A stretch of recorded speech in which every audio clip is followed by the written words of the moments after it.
കോട്ടയത്ത് ഇറഞ്ഞാൽ എന്ന സ്ഥലത്തുള്ള ദൃശ്യം കൂടി പ്രേക്ഷകർ കാണൂ. അവിടെ നമ്മുടെ പ്രതിനിധി അഖിലുണ്ട്. അവിടെ ഒരു വയോധികയെ അവിടെ നിന്ന് ബോട്ടിൽ കയറ്റി രക്ഷപ്പെടുത്തി കൊണ്ടുവരുന്നതിൻ്റെ ദൃശ്യങ്ങളാണ് നമ്മളിപ്പോൾ കാണുന്നത്. ഇപ്പോഴും ചില വീടുകളിലേക്ക് ആളുകൾ ഒറ്റപ്പെട്ടൊക്കെ കഴിയുന്നുണ്ട്. അവരെ കണ്ടെത്തി അവരെ ക്യാമ്പുകളിലേക്ക് മാറ്റുകയാണ്, ബന്ധുവീടുകളിലേക്ക് മാറ്റുകയാണ് രക്ഷാപ്രവർത്തകർ. ഞങ്ങൾ പോകുന്നില്ലെന്ന് വിചാരിച്ചിരുന്നത്.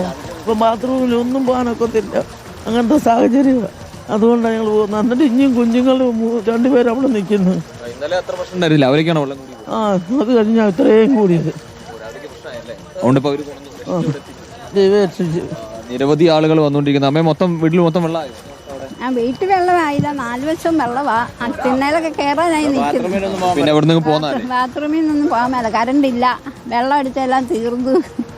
പിന്നെ പ്രശ്നമാണ്. അപ്പൊ അതുതന്നെയാണ് നിരവധി ആളുകളെ ഇത്തരത്തിൽ രക്ഷാപ്രവർത്തനം നടത്തി കൊണ്ടുവരുന്നുണ്ട്. കാരണം ഇപ്പോൾ NDRF സംഘം ഇവിടെ എത്തിയിട്ടുണ്ട് എന്നുള്ളതാണ് ഡോക്ടർ അരുൺകുമാർ. കാരണം ഇന്നലെ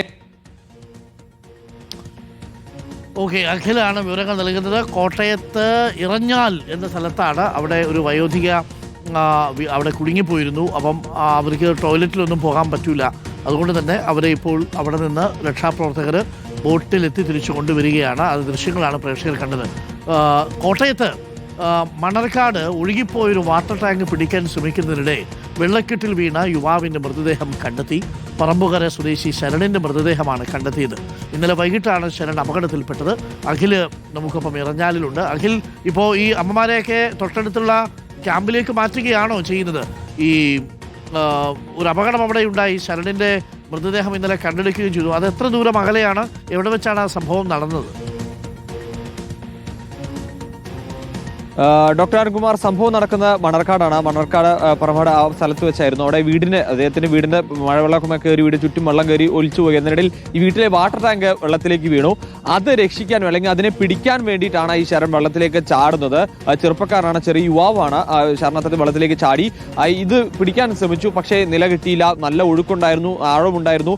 അങ്ങനെ വെള്ളത്തിനുള്ളിലേക്ക് മുങ്ങിപ്പോവുകയായിരുന്നു എന്നുള്ളതാണ്. തുടർന്ന് ഇന്നലെ രാത്രിയൊക്കെ ഇന്നലെ 6:45 സംഭവം നടക്കുന്നത്. തുടർന്ന് ഇന്നലെ രാത്രിയൊക്കെ തന്നെ ഫയർഫോഴ്സും അതുപോലെ തന്നെ പോലീസ് NDR സംഘം അടക്കമുള്ളവർ സ്ഥലത്തെത്തി പരിശോധനയൊക്കെ നടത്തി. പക്ഷേ ശരണിനെ കണ്ടെത്താൻ കഴിയില്ല. തുടർന്ന് ഇന്ന് രാവിലെ 8 മണിയോടുകൂടി രക്ഷാപ്രവർത്തനം പുനരാരംഭിച്ചപ്പോഴാണ് ശരണിന്റെ മൃതദേഹമാണ് കണ്ടെത്താൻ കഴിയുന്നതാണ്. വെള്ളത്തിൽ ഒരു വശത്തേക്ക് അടിഞ്ഞുകൂടിയ നിലയിൽ മൃതദേഹം കണ്ടെത്തുകയായിരുന്നുള്ളതാണ്. ഏറെ ദുഃഖകരമായ കാര്യമാണ് എന്നുള്ളത് തന്നെയാണ്. കാരണം ഇതോടുകൂടി ഇത്തരത്തിൽ കോട്ടയം ജില്ലയിലെ മഴക്കെടുതികളുടെ ഭാഗമായി ഉണ്ടാകുന്ന മരണങ്ങൾ 4 എന്നുള്ളതാണ്. വലിയ വെള്ളക്കെട്ട് ഈ പരിസരത്ത് ആകെ ഉണ്ട് എന്നുള്ളതാണ്. നിരവധി ആളുകൾ നമ്മളിപ്പോൾ ദൃശ്യങ്ങൾ കാണുന്നു. ആളുകളെയൊക്കെ തന്നെ, അതായത് ഇന്നലെ രാവിലെ മുതൽ തന്നെ ഇവിടെ നിന്നും NDRFും ഈ പ്രദേശവാസികളായിട്ടുള്ള ഈ ചേട്ടന്മാരെയൊക്കെ നമ്മൾ ഇന്നലെ വന്ന് ഇവരെയൊക്കെ പ്രതികരണം എടുത്താണ്. ഇന്നലെ അവർ പറഞ്ഞിരുന്നു കുറച്ച് ഒരു 90